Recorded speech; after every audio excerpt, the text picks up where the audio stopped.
Hey guys, welcome back to Clownfish TV. This is Neon, not here with Geeky Sparkles in this video, but we're going to talk about The Flash. We're going to talk about Ezra Miller. We're going to talk about the drama around The Flash and its Rotten Tomatoes score and its box office projections.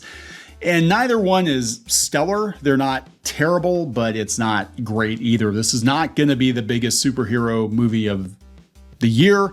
It's definitely not the best reviewed superhero movie. A lot of people saying The Flash was the best superhero movie ever made. Remember the early reviews? Now, I do know people that have seen it. They said it's a pretty okay movie, but it's not groundbreaking. And spoiler alert, giving you a second to turn away. You can change the channel. Okay, spoiler alert. I am hearing that Batman, Michael Keaton's Batman, is not in the movie as much as we were led to believe. Shocker, I know, right? That they're using nostalgia bait to get people to go sit through 2+ hours of multiple Ezra Millers. But I am hearing Michael Keaton as Batman, maybe 15 minutes, 20 minutes, you know? So it's not exactly a team-up movie. It is a team-up movie in that we have multiple Ezra Millers running around, but we're gonna talk about this. Before we get into it any further, please subscribe for more pop culture news, views, and rants, guys. You'll get a woohoo if you do. Woohoo! Yeah, there we go. Geeky's not here, so you have to make do with me. So I want to point this out first because there are some crazy-ass Ezra Miller stans on social media right now. I don't know what happened, if somebody broke these crazy-ass motherfuckers out of Arkham or what, but they are going out to Twitter and they are dogpiling anyone who has anything critical to say of this movie or Ezra Miller. In fact, Geeky got into it on Twitter with a couple of them. And of course, it's, you know, typical, like they only follow a couple people. It's a relatively new account. Everything about the account is Ezra Miller fan. Ezra Miller did no wrong. Ezra Miller is the greatest thing ever. So I don't know if it's the studio. I don't know if it's Ezra Miller stans. I don't know if it's mentally ill people who actually think Ezra Miller did no wrong, but there is a pretty long paper trail of Ezra Miller shenanigans. And even Rolling Stone yesterday, this is Rolling Stone, which is a pretty progressive publication. They're even calling it out. They're like, hey, yeah, the movie might be okay. It might do well, but people still have major issues with Ezra Miller and everything Ezra Miller has been accused of. And a lot of this stuff got memory hold, and we're going to make sure that you don't forget about it. Same with Vulture. Again, another, far left outlet. Vulture's even like, here's, all the crazy stuff Ezra Miller has done, and people said that supposedly Ezra Miller was cleared of some of the accusations. I can't say if that is the case or not the case. I just know we've been following the situation for a while, and it's not just YouTubers making it up. There are multiple mainstream outlets that are like Ezra Miller's batshit crazy. I think the movie should have been called Batshit. Ezra Miller is batshit.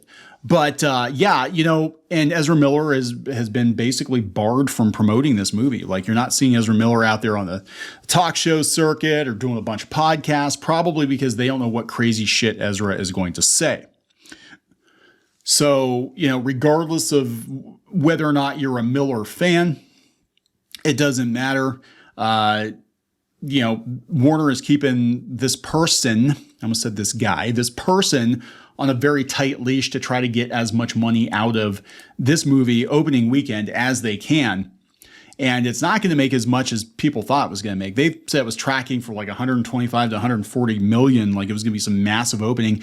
Now they're saying 75-ish, and it might do that. People are going to go see Batman. Let's be honest. They're going to go see Michael Keaton's Batman. I still think that's kind of on the high side of things, especially since the reviews aren't that great.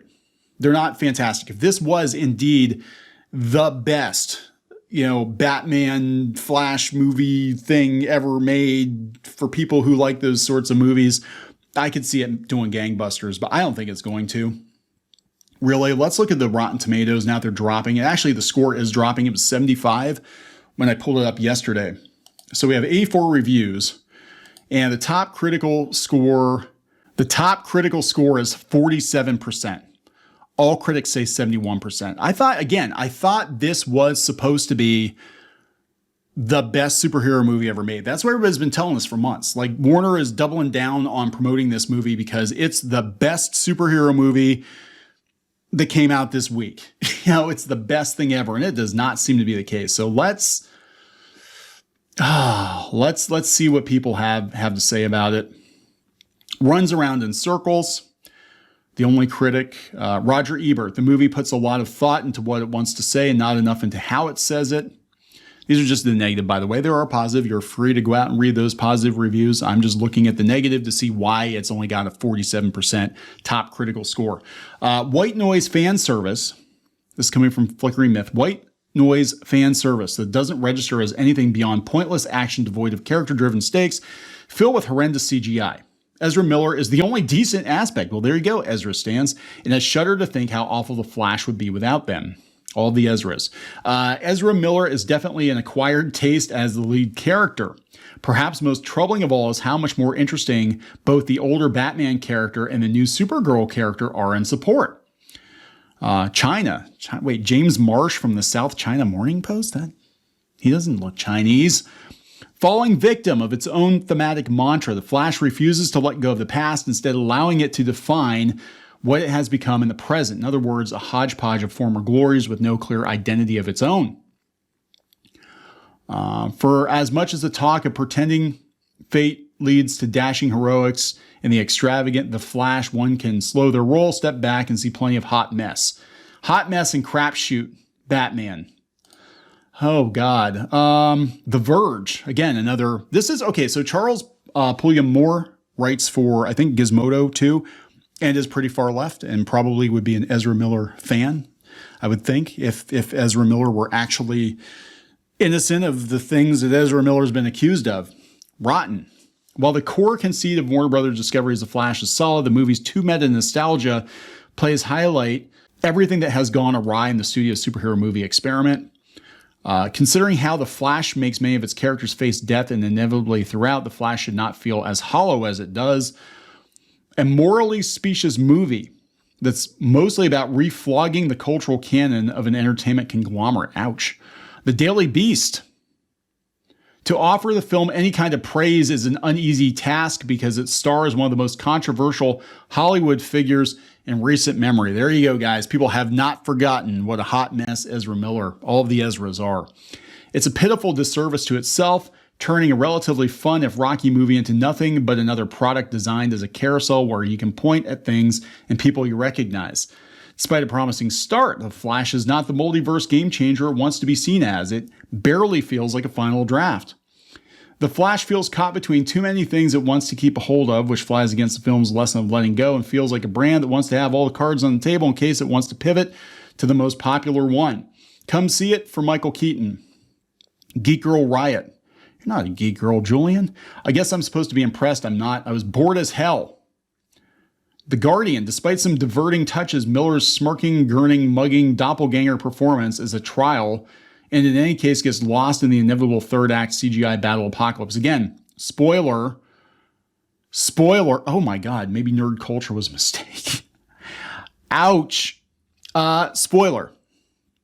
Michael Keaton's Batman, from what I've heard, is only in it for like 15 minutes. Now, I don't know if his Bruce Wayne is in it longer than that. I'm assuming. I mean, you can't really do a lot in 15 minutes. But as Batman, if you're looking for some hot bat action, you're not going to get a whole lot of it in the 2+ hours that this movie supposedly... Yeah, 2.5 hours, 15 minutes with Michael Keaton Batman and a whole lot of Ezra Miller. Maybe nerd culture was a mistake. That is damning. That is pretty bad. So let's go out to see where it's at in regards to the box office. And I think it's still at like 75 million. I haven't been able to gauge where this thing is at. Hold on. Let's do another search. They're saying 75. Everybody seems to be saying 70 to 75 is the average. It's definitely not going to cross 100 million. And I don't know how this thing is going to do overseas. I mean, it's got Batman in it. It's got two Batmen. Maybe two Batmen make for more money, but yeah, they said that it's not going to do as well as they were hoping. According to the Hollywood Reporter, The Flash is tracking and opening to 70 million at the domestic box office. The studio expects the Father's Day weekend could bring more audience members to the theater. But the reviews aren't good. So I think you can adjust that down. Most people think it's going to land. And again, I don't know. But I was excited to see it. Now that I'm hearing about Batman, I am not excited to see it. And I'm probably going to skip it. Most people are saying it's going to do about what Black Adam did, which is not good. That's not good. And I don't even know how James Gunn's reboot of the DCU is going to do. I still can't picture James Gunn doing Superman. Hopefully he proves me wrong, but he does not seem like the right director for Superman. And I don't know what the hell is going on with Warner Brothers at this point. So anyway, there it is, guys. Not good. I'm going to wrap this one up. Please subscribe for more pop culture, news, views, and rants, and we will talk later. Sorry, I yelled loudly. That's okay. I got the limiter on. Okay. So you can tell setting? Yeah, you can Wait, tell. really? It automatically limits it when I yell? It does. When the pitch gets too high, it does. Sometimes if you sound like all robotic, it's because it's bringing the decibels down. Okay. I'm sorry. I'm sorry.